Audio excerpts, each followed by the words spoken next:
Hi. And let's make sure we hear everyone well. Yeah. Hello, Katie, Miss Metaverse here. How are you? Amazing, Katie. Hi, Yeah, Katie, how you doing? Okay, Doing I'm well. going back to the audience and let Joe to run the show. And yeah. Can you guys hear me all right? Yep, we can hear you. Yeah, we will start in like 3 minutes. It's gonna be public, but I see it's already public because I see people in the audience already. So yeah, maybe we can start. Yeah, I'll go ahead and get it started early. My name is Joe Schmo Crypto. I'm today's moderator for our discussion about VR in the entertainment industry and our work lives. There's a couple things that I want to go over before we get started. If you guys want to go ahead and join the Nft Club, that just lets you know when we do more talks like this. We host a talk like this every Wednesday and Friday at 10 a.m. And then also with your profiles, you can customize them any way you like. You can also check out others' profiles like that. And then also, towards the end, after we finish with our first initial hour, people in the audience, you guys can come up and ask questions. And then after the first hour, we'll actually continue the conversation with whoever wants to speak in the welcome room. And my guest with me today is Katie, Brandon, and Laura. If you guys wanted to introduce yourself, starting with Katie, and then we'll go to Brandon, and we'll end with you, Laura. Hi, everyone. Sorry, I'm trying to get over to the couch, but I'll just start speaking here. Nice to meet everyone. My name is Katie King. I'm also known as Miss Metaverse. I've been in this space, professionally as a futurist since 2012. And, it's been really amazing seeing things develop. I'm happy to be here. And yeah, I'm based in New York City, and I'm also in Thailand. Very cool. Thank you. Yes. Brandon, I think you want I'm to having introduce yourself? Yeah. I think I'm having some problems. I can't hear out of my speakers. Okay. We can just move on to Laura first. All right. Okay, cool. So I'm Laura. I'm gonna try to virtual reality join girl. back. Sorry. Okay, cool. I'm Laura, the virtual reality girl. I've been doing this since 2015. I'm a futurist as well. And I really enjoy the virtual reality. I enjoy the metaverse. I enjoy everything about it. I enjoy the game of it. So, watching this industry progress is one of the most amazing things that I've seen, in my life. It's grown so fast. Like everybody says, it's, been a slow process, but it really has. They've built a lot of stuff pretty fast. So. Awesome. Thank you. Awesome. Brandon, get things worked out? Yeah, there we go. Finally. My Cool. bad. How's it going?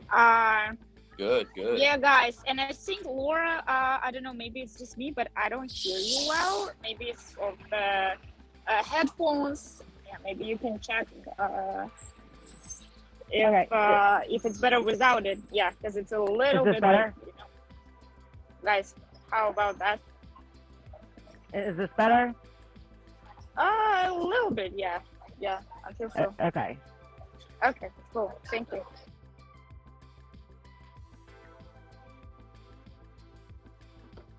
All right, Brandon, if you want to introduce yourself to the audience. Yeah. So my name is Brandon Bloom.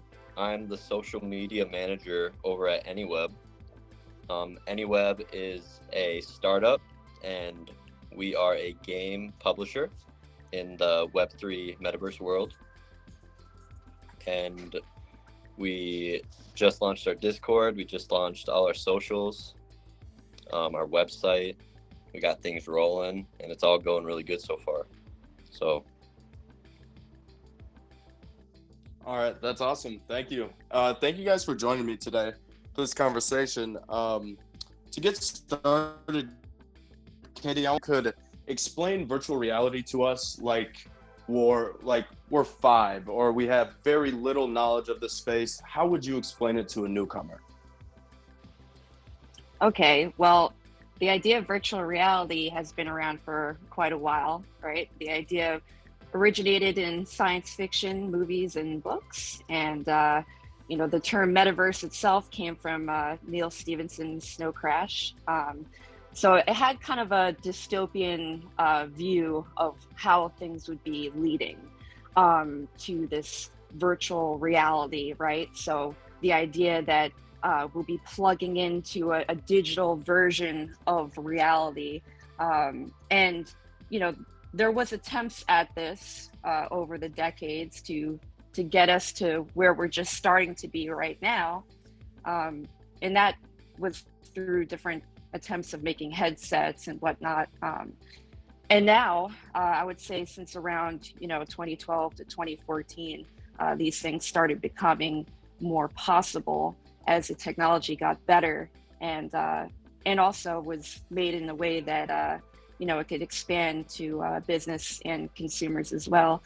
So now, as those of you know, around I believe it was 2013 and 2014, we started seeing Palmer Luckey and the first Oculus Dev Kit coming out, and that was really neat. And that was kind of the first time that I think all of us started seeing, okay, well, this is really something here. We could actually start getting to the point where we can move beyond separate experiences like having a website to having our own worlds. So the metaverse and virtual reality are about world building, inviting people into your own virtual reality, virtual world. And now in 2022, the metaverse has become part of a world finally. For a long time, people didn't know what the word metaverse even meant, right? So now, especially since Zuckerberg and the whole change to meta, there's been a really big explosion in this whole metaverse, as well as Web3. That's a whole other topic, but these things are kind of converging together to bring this to our reality. So we'll exist both in our real space, our real reality, and also in the metaverse.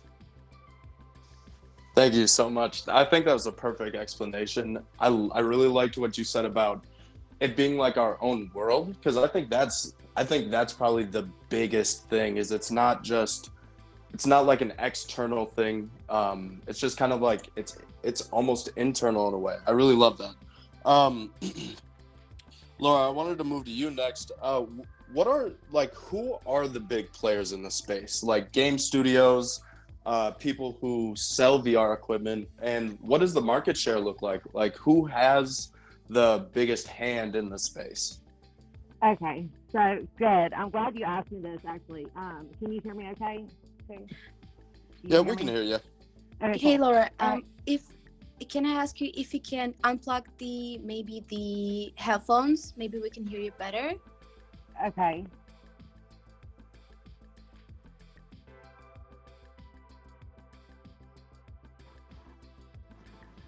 No. I can't hear you now if I unplug them. Oh, hold on. I have to close the app and come back in. Sounds good. Brendan, I'll just go ahead and ask you then, who are some of the biggest game studios and players in the VR space? Yeah, so I guess Okay. the biggest player that's making the biggest moves towards, like, say, sets that we're wearing is probably Oculus. And I think they're doing a really good job with, the very little resources that we've had. We've had VR around for a while, but I think it's just now starting to get to a point where, we can potentially and hopefully, live a completely different life in VR as, we could have, let's say, jobs in VR, say you hop into a VR headset in the metaverse and you have a job behind a desk at, say, a clothing store. The owner of that hires you, and that's your job. You can get paid while you're in that world. And I just think that it adds so much opportunity for new gamers in the space, and new people who don't love their job. It just gives them all this opportunity for new things to try out. Yeah, I totally agree. And I think I also agree with you on the fact that this is really amazing because it's quite literally like a whole new world. Like the way I think of VR coming into the workplace and entertainment, I think like possibilities are essentially endless in my opinion. But I wanted to get back to you, Laura. Back to who are the big players? So, is this better now? Can y'all hear me now? Yeah, we can hear you. Okay, cool. All right. So, everybody knows Oculus. Well, Meta is the biggest player. But I want to talk a little bit about ByteDance and their acquisition of Pico.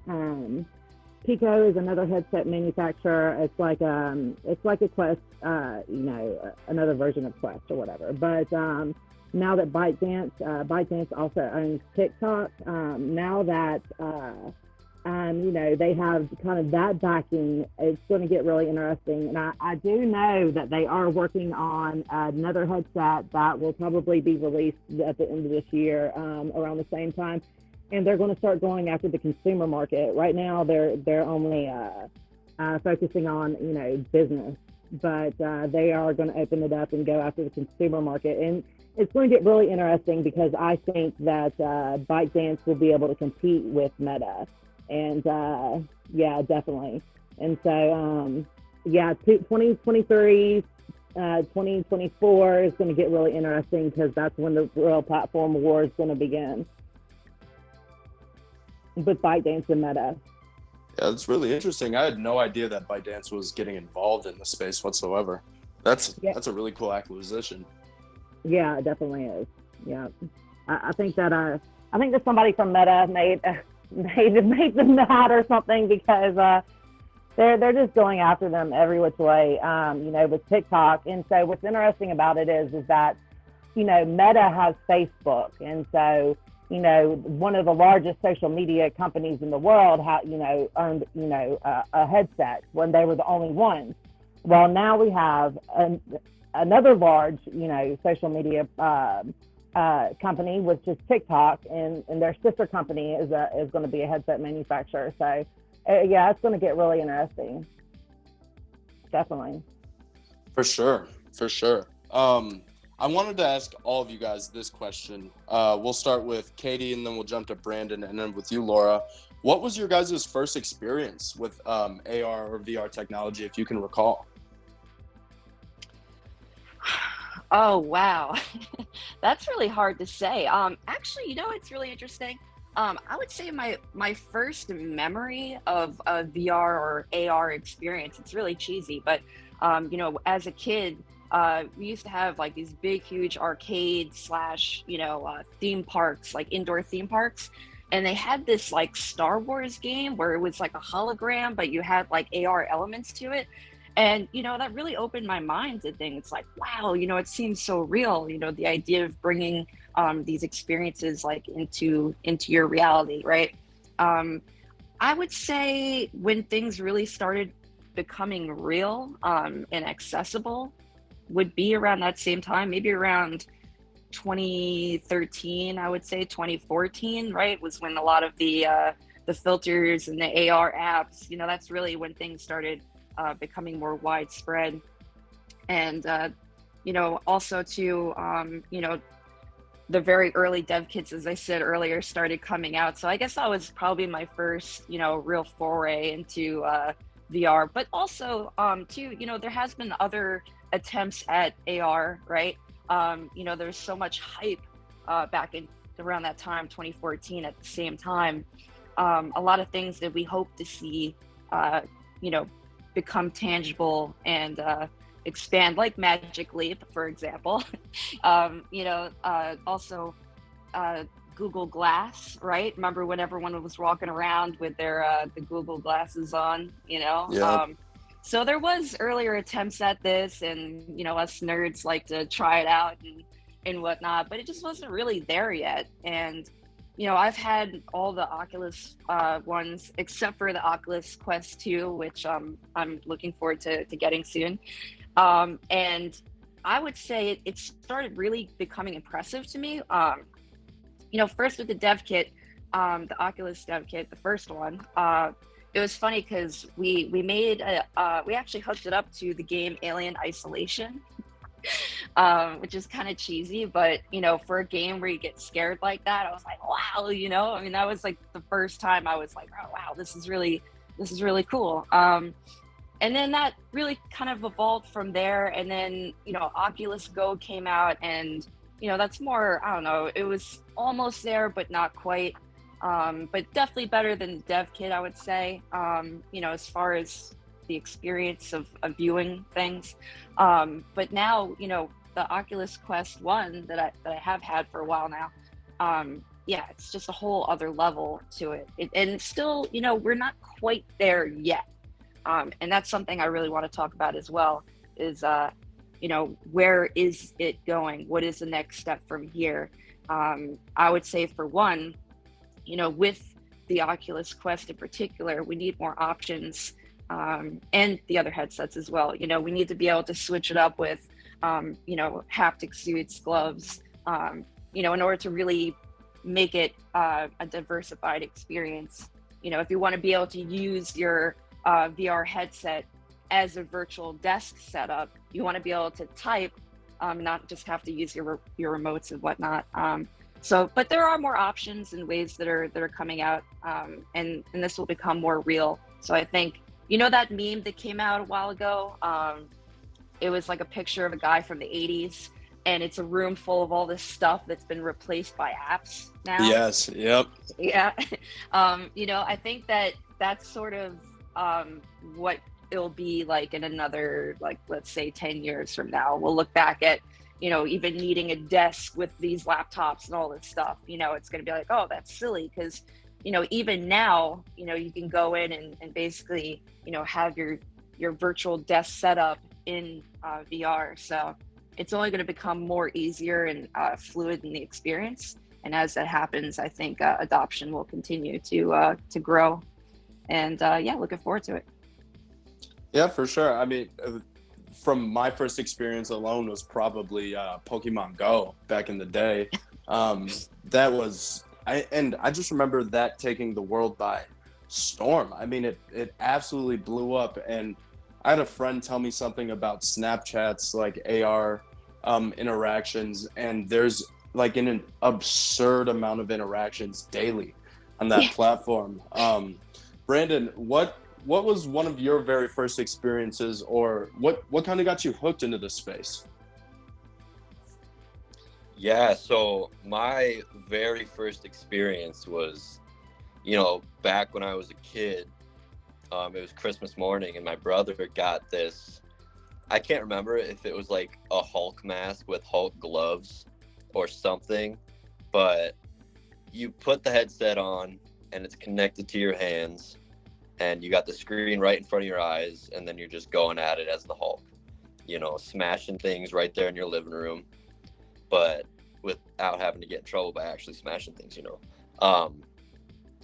So that was my first experience, but when it really took me by storm was, I put on one of these VR things that was connected to my computer, and there's just this little simulation where you're at the top of a skyscraper, and there's a small little 2x4 that just reaches out, and you can see straight down, like 80 floors down. So you walk out to this tiny 2x4, and you just look over, and then somebody comes behind you and pushes you, and you feel like you're falling in real life. I don't know. That was the big thing where I was like, whoa, this is like, it felt so real, but I obviously didn't fall in real life. So that was just one of the biggest turning point in my life, to where, man, VR can be huge, and I think it will be huge.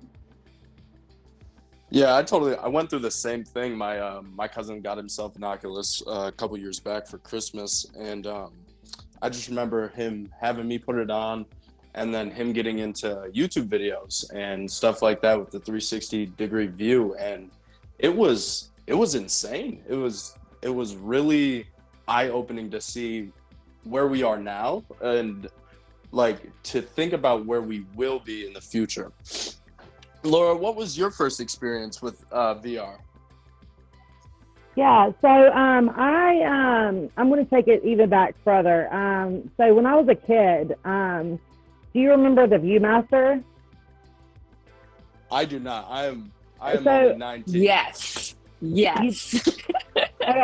And but it was only like still slides. Like you could put like these little discs in, and you would be able to view an image of like Disney World. That was one of the ones I had.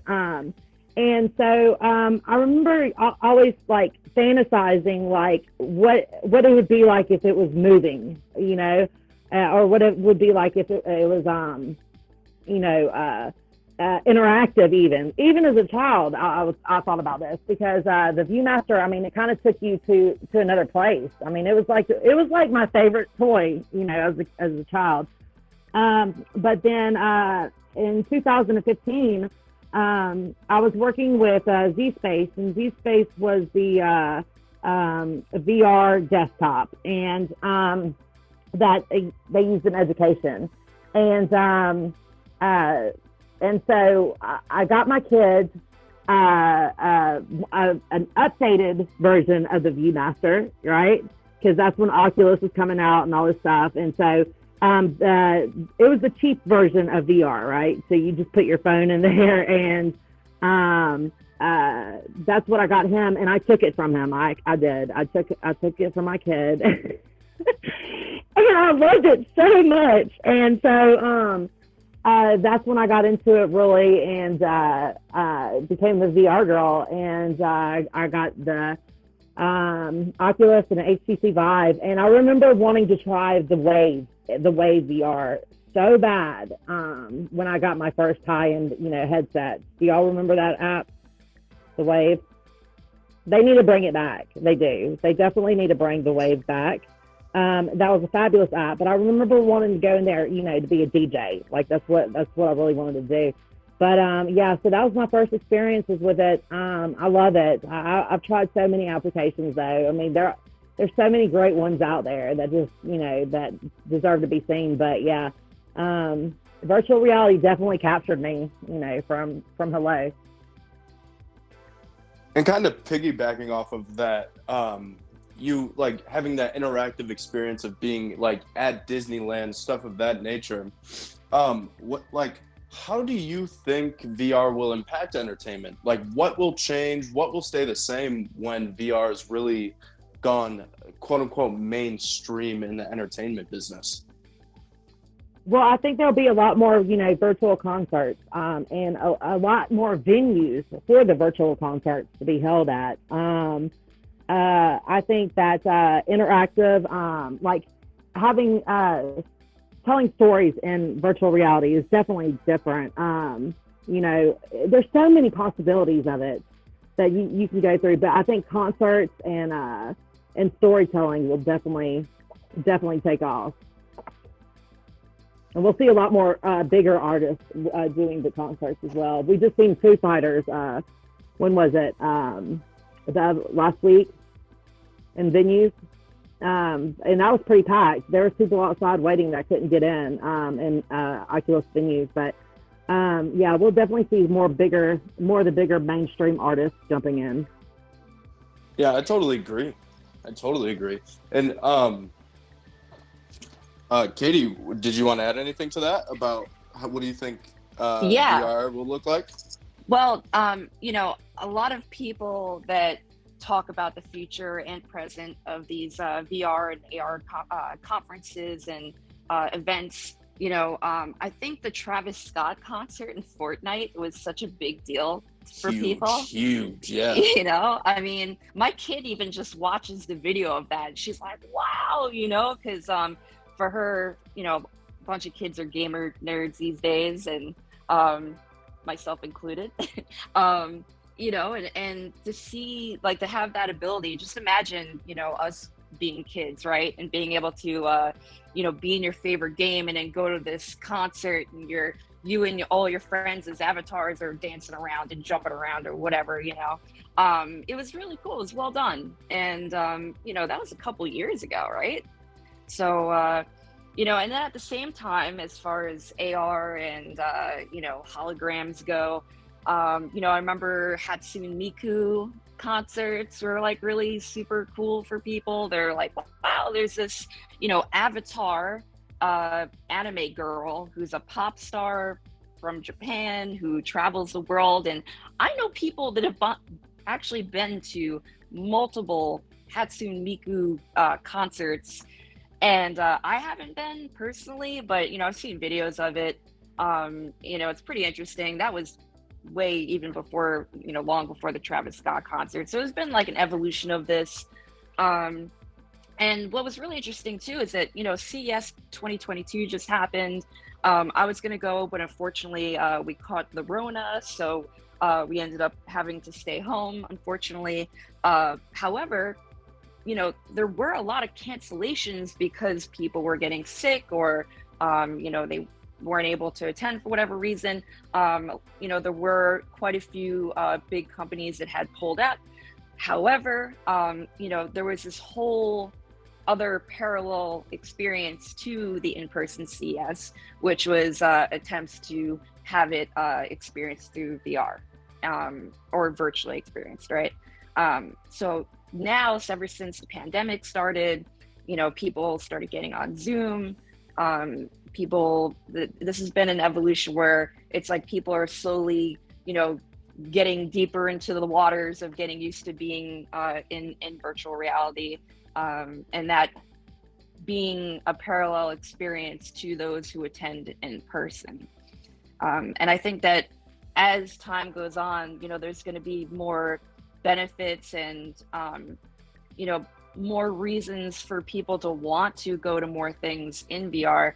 And it's going to be able, like, you know, whereas you may go to a conference, you know, every so often in person, you know, you could attend all these conferences or go be wherever you want, thanks to VR or, you know, these virtual experiences. Now, Decentraland, for example, which hasn't been brought up yet here tonight, or rather today, you know, Decentraland is pretty interesting, as well as the other comparable platforms. But you have people that are, you know, buying their own parcels of land or cubes of land, and you'll be able to build your own virtual store there, which would be great for meeting people, networking, getting new clients. And there's a lot of big companies that have been doing pop-up shops in Decentraland as well as the other platforms.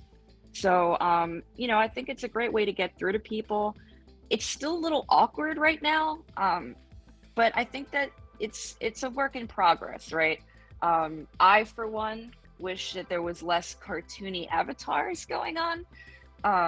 You know, I like Ready Player Me. I feel like, you know, it's a little bit better than, let's say, Horizons or some of the other ones that are out there.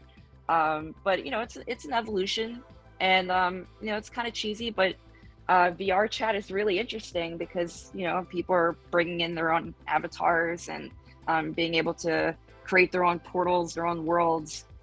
So this is going to become more common, and I think the future of conferences will be that, you know, where you can attend in person and network, sure, but then there's going to be a bunch of people who prefer to be in VR or attend the virtual side of it because there's going to be all these portals to different experiences that you won't be able to experience if you were just simply walking around the conference. So yeah, it's going to be heading in that direction. I think that's what we're seeing a lot of now, figuring out how to get there. Right. Yeah, I agree with you, and I think that's definitely one of the best use cases. I was kind of like almost like using virtual side of things as sort of insurance if you're not able to be there in person or something. You get sick like you guys did before the CS event. I think that could be really powerful for people. Brendan, I wanted to jump to you and ask you a question real quick. What do you think about Meta being so involved in this space? They're betting on it super heavy, Metaverse, everything Metaverse, anything VR, they're betting heavy on it. And what is your opinion on them? Are they good? Are they bad? What do you think? I personally think that they're just trying to get ahead of the curve, you know what I mean?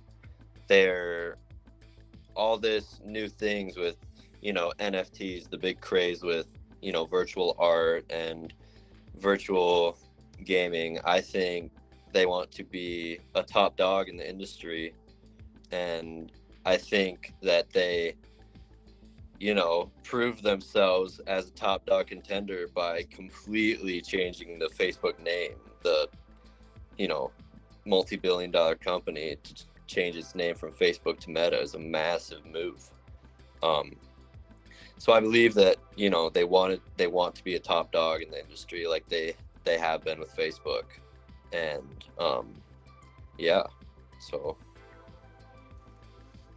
Laura, do you have anything to add to that? Yeah, I agree. I think that they're just trying to get ahead of the curve as well, because they know ByteDance is about to come after them. So they definitely are trying to get ahead of the curve. But see, I don't know, like Meta, at the end of the day, it's still Facebook. They're still Facebook, right? Like until they solve some of their issues, you know what I'm saying? Right. Their name change isn't going to matter. You know what I mean? So if they had all those problems with Facebook, I can only imagine what kind of problems they're going to have within the metaverse. So that's going to be interesting to see how that comes into play. Also, one thing I wanted to add too, I've been seeing a lot of stuff to where the media is trying to get bad press around people being harassed in Horizon. And my thing is just take the headset off. Like that's all you got to do. If you're being harassed or whatever, just take your headset off. You know what I mean?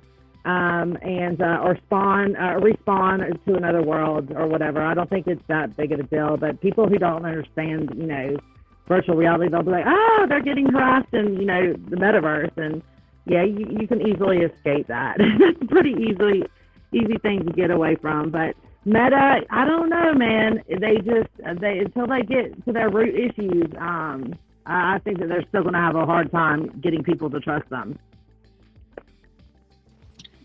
Yeah, I totally agree. I think that's a common issue that I've heard around Meta is that it's their move is kind of like a save face move. And it's more of like a good PR management move. Katie, did you have anything to add to that about Meta? Yes. Following up from what Laura was saying is that it's actually quite interesting. I saw those stories that had come out about women being, harassed in a certain way in VR. And it is quite interesting when you look into those victims' backgrounds because it's a marketing piece.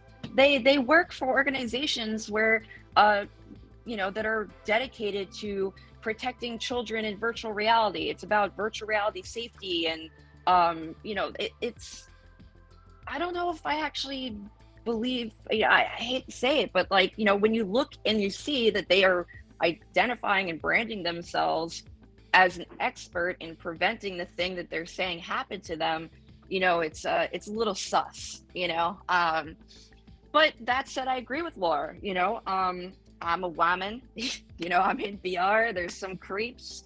And, anyone that's been on the internet since the 90s and is female in particular has dealt with creeps throughout the years, throughout the platforms and technologies. And you block, you can't even really get close enough to someone.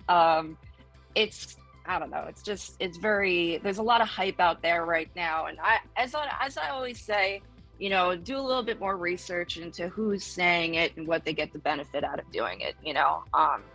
And as far as going back to Facebook slash Meta, Facebook will always be Facebook in my eyes, particularly anyone that's been in the metaverse space since before the metaverse existed was really shocked, but not shocked at what happened with the name change. And you know, the reality is that this is a massive, massive corporation that is swooping in, and you know, the first moves they made kind of have been discounting the efforts and you know the goals and directions of those who are here supporting this mission, supporting this community, being a part of it, watching it grow. You know, when Facebook had first switched, there was a fellow metaverse gal, I forget her name.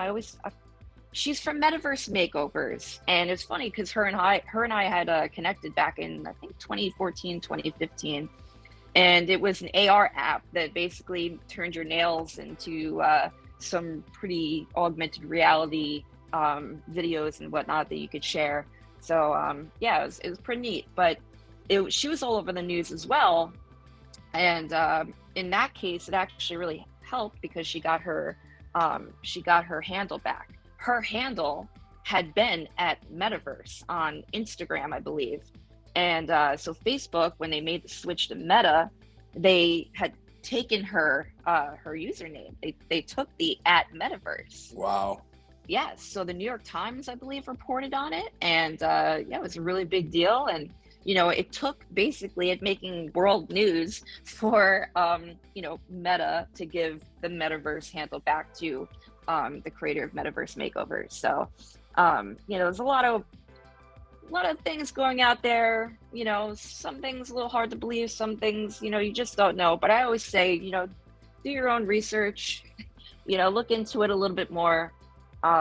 There's a lot of hype out there, but there are a lot of really great, awesome people who are so dedicated to, you know, creating this metaverse future in a way that, you know, that we all want, you know, to have fun, to have new opportunities. And personally, I feel a little concerned about Facebook / Meta controlling the metaverse because of the way that they've handled their social media platform. You know, I think that there's certain things that need to not be restricted, I feel. But then there's a fine line between protecting others as well. So I think these are things that we need to keep discussing. They're very important so that, you know, we know what direction we want to head in, you know, and what is best for, you know, for people, where you can, you know, you can protect their right to be themselves or say and do what they, you know, what they do naturally or whatever, versus, you know, people that are, you know, maybe a little bit more sensitive or, you know, feel threatened by certain actions and behaviors in this space. So I think that, you know, as these worlds expand, as there's more portals to go to, and I think there'll be something for everyone. And, you know, these problems won't be as significant as they are now. I think you made a wonderful point. I totally agree. I think, because to me, Metaverse is totally open, decentralized, and Metaverse's play just seems a little forceful, I guess. I mean, they have like Oculus, and yes, they've been involved for a while, but and something so little, like, not even, I shouldn't say so little, but something like taking that username from that woman, that's just like kind of hard for me to comprehend. How can you tell us that you actually care when you're doing something like that so openly? And they wouldn't have changed unless the scrutiny happened, which is probably the worst part. I don't know. Exactly. Meta's not my favorite at the moment, but there's a lot more other people in this space, and we definitely don't want Meta to cloud everything. So let's get away from that. What are some things you love about the metaverse and VR gaming, like VR community in general? We can start with you, Katie. We'll move to Brandon and finish off with you, Laura. would say at present, one of the most recent experiences that I had in VR was like, just something totally mundane as watching a movie together in big screen, right? I mean, I've played a bunch of different games in VR, and it's really neat, being in different worlds. But when you're in a room with somebody one-on-one and like you're just watching a movie and you're talking and whatnot, it's like you're really in the room with somebody. And it's almost like a quantum entanglement effect, right? Where you're just, you feel like someone's really there next to you, and like, I don't know, it's kind of like spooky action at a distance, right? Even though this person is, way far away, they're right next to you. It's like you can feel them right there. And it's something that I haven't really experienced so much, even being on a FaceTime call with someone. It's interesting, especially, with the fact that, you have these cheesy, cartoony looking avatars, and it's interesting. So yeah, definitely recommend checking that out. But yeah, these are the types of experiences that I think that are new and will continue to grow and become more realistic as time goes on. For sure, I totally agree. I think, and that's one of my favorite aspects. I think too is the social aspect. It just helps people, bring a sense of community, of a sense of family, friendship. I think it's awesome. What do you think, Brandon? What are some things you love in the VR space? So, I really love the endless opportunities that there are in the VR space. Like I said earlier, there'll be a point probably sooner than later where you'll be hired in VR. There will be opportunities for jobs, there'll be opportunities for gaming in VR. But the thing I love most is, like you were saying, the community that's built around it. We talked about earlier, the harassments that there are. But, if you're 19, you said, if you grew up in Modern Warfare 2 lobbies, you know what I mean? Yep. So there's always harassment in video games, and you're just not gonna get away from that. But if you what you said, take your time to research, and if you're getting harassed, take your headset off, like you said. But I believe that this community, the VR community, is going to be absolutely massive. And I truly believe that it's going to do more good than evil for, just the entire community. I think it's going to be awesome. Yeah, I agree. I've got super large kind of aspirations for where I see VR going. I mean, my little cousin, who I mentioned earlier, who got his Oculus, he was a PlayStation 4 junkie. But now, I mean, I rarely catch him on his PlayStation. It's VR all day long.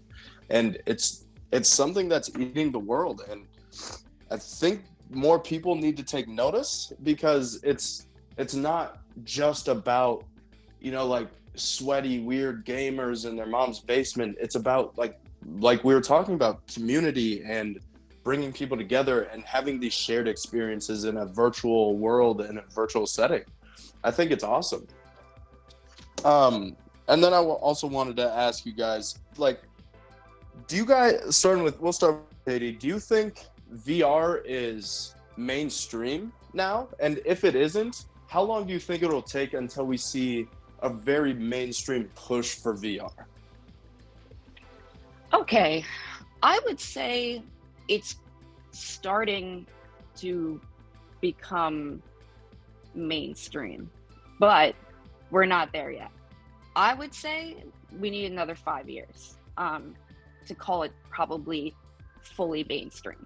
Why? Is because there's simply a lot of people who are scared of VR, which is really silly, right? And the people who have experience in VR However, there are a lot of people, like my sister, my best friend of 30 something years, Victoria, Vicky, love her so much, but she can be a dinosaur sometimes with stuff like this. She gets scared, and she's a very like hands-on person, but when it comes to technology, even social media, she struggles a bit, and she's like, I don't know, I just get frustrated. So I think it's just figuring out how to bridge, how to build that bridge to people who might be feeling like they aren't quite ready, or they don't know what it's going to be like.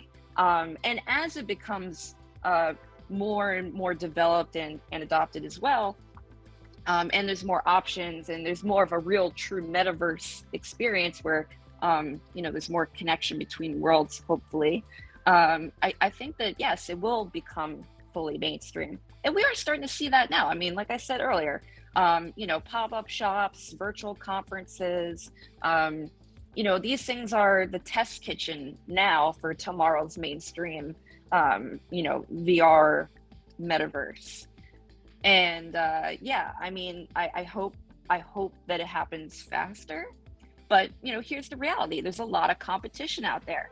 And like Laura was saying earlier about Pico, which I believe is spelled Pico. It's a Chinese based virtual reality company. So I would say Pico, from what I understand, is like China's Oculus. They even look kind of the same. Like, it's pretty much the same thing, I would say. I don't know what their actual platform and games experiences are like. I haven't tried it yet myself, but their TikTok is huge, right? So just imagine when those TikTok people find out that there's Pico and all these things are going to be intertwined. There's some real competition that's coming in. So who knows what's going to happen? Will Oculus remain the number one 5 years from now? Maybe. I mean, it kind of looks that way right now. People would say that Oculus seems to be number one. But if you asked 5 years ago, people would have said, oh, HTC Vive, that's the best one. That one's going to keep becoming, bigger and better, which it is. But I just don't see the adoption being the same with, the other players in this industry yet. So, yes, I hope to see these things kind of grow and become more mainstream. And I think that these pop-up shops and things that we're seeing now are kind of bridging that gap. So, if we can get through to the Vickies, our friends out there, our loved ones who are a little, scared to try out VR, they will be trying it out. There is going to be whole new opportunities. And I think people are going to realize how fun it is. All of us that have been in this space, we do it because it's fun and we're passionate about it. And, we believe in it. And, the community, like, we were saying before, the community is awesome. The people that are building the metaverse, both for entertainment and the future of work, we love this. We believe in it. It's going to keep growing. And I definitely think that both for work and for entertainment, it's going to be big. And it's happening now. Yeah, I totally agree with you. I think this is a new normal of sorts. Brandon, what do you think? Do you think 5 years is a good timeline? Do you think it'll take a little less time, or do you think or more time, or do you think we're mainstream already? Yeah, so I completely agree with what Katie was saying, how we're not mainstream yet, we're getting there. If we think of, we think of gaming right now, what do we think of? We think of the big hitters, we think of Xbox, we think of PlayStation, even PC gamers, those are the big three hitters that we think of, even Nintendo. But then again, you think of Web3 gaming, what do you think of? You think of Metaverse, you think of virtual reality. So how long will it take for virtual reality to get mainstream? I don't see it taking longer than 5 years.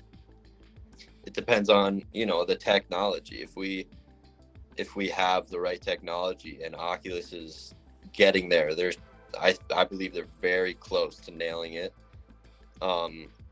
But I do think when virtual reality is ready to go mainstream, it's gonna be a massive hitter, and everybody's gonna want their hands on one.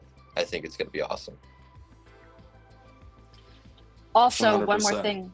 Sorry, one No, more go thing ahead. I want to add. Project Cambria, right? I think that's like a thing that people are really kind of hesitant to see, what it's going to be like, the next iteration of, Meta / Oculus's headsets. So, it's supposed to be, from what I understand, a next gen headset. People were hoping it would come out sooner. I still haven't found a release date yet. I don't know if they've announced it yet, but the last I checked, which was maybe, I don't know, a couple weeks ago, they said sometime, maybe as soon as the spring, maybe October. But I think that, that's going to bring us one step closer. If the whole Cambria, headset works out very well, that might help speed things up as well. Yeah, totally. I agree. And I think that's a good point too, is that we're starting to get into this phase of a lot more companies are starting to think about VR and metaverse and stuff. So more money's pulling in, more eyes are looking. Like I think I totally agree with you guys that 5 years is like a very realistic timeline for things to be relatively mainstream, for sure. Brandon, I wanted to ask you real quick, in what ways do you see VR impacting our work life? Like, for example, I was listening to a podcast the other day, and this may be a little outlandish, but this guy was thinking of a situation where maybe you would have, let's say, robots at your home, and your surgeon is at their own home with their VR headset and equipment performing surgery. What is your take on that, and how VR is going to impact the way we work? Yeah, so I think that right there, that's a longer way out, but that'll take more than 5 years, I believe. However, how it will affect the workplace, I think that the workplace will become a lot more remote. You slap on a headset, you have your job in virtual reality. You go to work, you do your things in VR, and you get paid to do it. I believe that's a completely real, and I think that right there, not the surgeon, but like working in VR, I think that will happen a lot sooner than we think. And it might even already be happening in some sort. So like Decentraland, somebody opens up, let's say, a museum or an art gallery in Decentraland. If they want, they could hire someone who knows about the art. They could hire a receptionist that just sits at that desk in VR from their home, and they can help them with questions, and then they can haggle on price right then and there. I think it's so real, and I think it's happening so soon, and I am actually very excited for that aspect. Me too. I totally agree. Katie, do you have anything to add about the work environment, how VR is going to impact us? Yeah, for sure. I think that, the networking thing is a big plus, right? Going back to virtual conferences, you walk around, you exchange business cards, you network, right? We're not going to have to do that so much, or what you could do, there's going to be pre-conference networking parties in VR. So just imagine, instead of just walking around and, stumbling upon what you find when you go to a conference, there'll be pre-events where basically you can network and do these pre-parties in VR before the in-person conference actually takes off. That's just one of many examples of how it's going to be and kind of how it is now, right? Yeah, and I think as far as the future of work goes, yeah, there's going to be, an office type environment you could go into. You don't have to stay there all day. there's a lot of people now, they work remotely. You go in at a certain time, you know, it's like your stand up. You talk about where you're at, you have your meeting with your team, and then you go do your own thing and continue on your work. I think a lot of people, especially introverts, you know, enjoy that, to be able to concentrate and be in their own space and, you know, show up and have that in-person collaboration and talking, you know, for an hour or two a day in VR. I think that, and also too, right, there's people moving all over the country and all over the world right now because they realize that they don't have to be in an office anymore. You know, it's quite funny that I think Facebook/Meta just bought a tremendous building office space in New York City. You know, it's interesting. They're expanding their offices while creating digital offices for people to meet in, right? So I think that there's going to be less need for that. And I think people feel better with the option to be able to live wherever they want and work in the environment that they want and choose what company they feel like is a good fit for what they do. And, you know, also as well as their own ethics as well. You know, that's becoming more of a thing. And it'll become even more so in the future. So yeah, there's a ton of opportunities that come with virtual reality and being able to work in the future. I think you make a great point. And adding on that, like COVID really showed us that we don't need to be right next to each other 40 hours a week all the time. And I think without COVID and lockdowns, like we would still be a little farther out than we are now, because COVID and lockdowns definitely helped big companies realize, wow, maybe we can transfer some stuff online and save a bunch of money. That is one of the biggest things that keeps coming to my head, is that it's almost impossible for this not to become adopted, because it's going to save companies millions and millions of dollars, like without a doubt. Katie, what do you say to the doubters and the skeptics of the VR community? I say, come on in, check it out for yourself. You know, anyone who goes into some of these VR spaces and sees where it's at right now, I think will become convinced that, you know, that there is a very significant future here. There are a lot of people who are doubters because they're mixing it up between everything else that's considered Web3, right? So there's, you know, NFTs, the crypto, all of this stuff, you know, thrown together with the metaverse. And I think that's where it becomes problematic, right? Is that they're putting all these things together and they're letting that kind of affect their views on how significant it is and will be in the future. But yes, I mean, anyone who's been following along with VR and how fast it's been evolving, just even in less than, I don't know, 7 years, you know, should be able to see that there's been a huge amount of progress in this space. And, you know, there is a lot of positive sides to the Web3 elements to it. You know, NFTs, you know, people will argue there's a lot of positives to it. And, you know, the crypto side is involved with the NFT. So it's all these things put together, and they don't have to all be put together. But I think that's what people are trying to figure out right now, is that, you know, what is the best way to move forward in this Web3 world? And, you know, VR is and should be, in my opinion, the most focused one out of all of them. This should be the one that everyone cares about the most because it has so much potential. And, you know, augmented reality, AR, you know, all these things are kind of mixing in and becoming one. People that are on the AR side will argue it's the most important. People on the VR side will argue that VR is the most important. So it just depends on who you ask, right?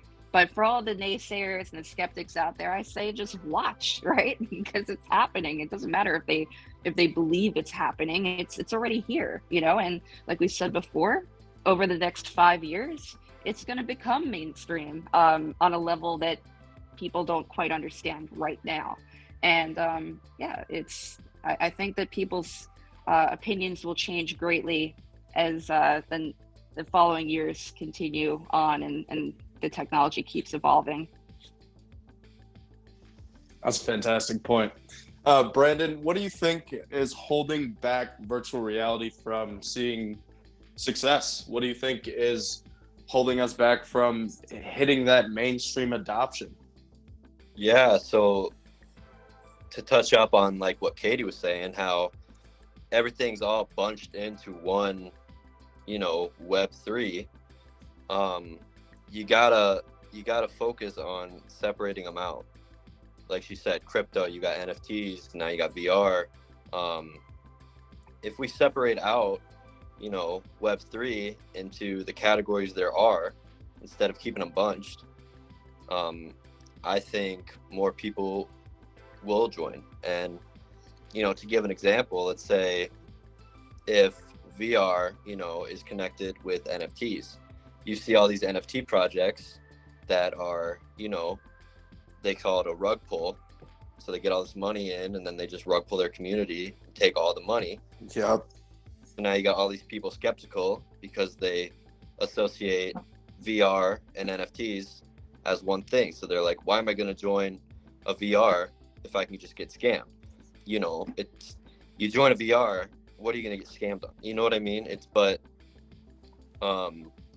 I also do believe that NFTs will be involved in the VR space later. So like say you own a CryptoPunk, you could possibly put that CryptoPunk into VR and have that as your avatar. But other than that, from the people that I talk to, they're like, oh, VR, you're just sitting at a desk now. You're just going to be lazy all the time. You're not going to get any exercise. If you played some of these VR games, they are labor intensive. You come out of the VR headset sweating some of these. Yep. Yeah, you do. That Saber one, where you just hit and block, that's a workout. Yeah. So Beat Saber. Yeah, Beat Saber. I think it's a big misconcept that VR will be lazy and that VR is scammy. So I believe if we get out of this category and this, construct around it, that it'll start to blow up and it'll bring in more people and there'll be less, skeptics around it.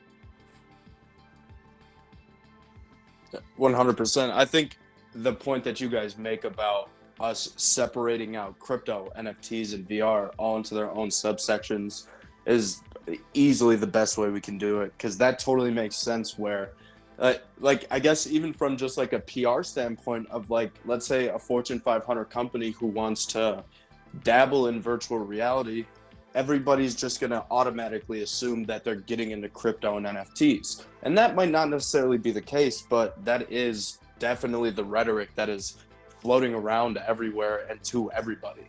So I think that's a great point you guys make. Thank you guys so much for having this conversation with me today. Our hour is up. If you guys want to continue, the welcome room is open for audience members to ask any questions, stuff like that. Thank you, Katie and Brandon, for coming in and educating us today on the VR space. It was awesome talking to you guys. Yeah, thank you for having me.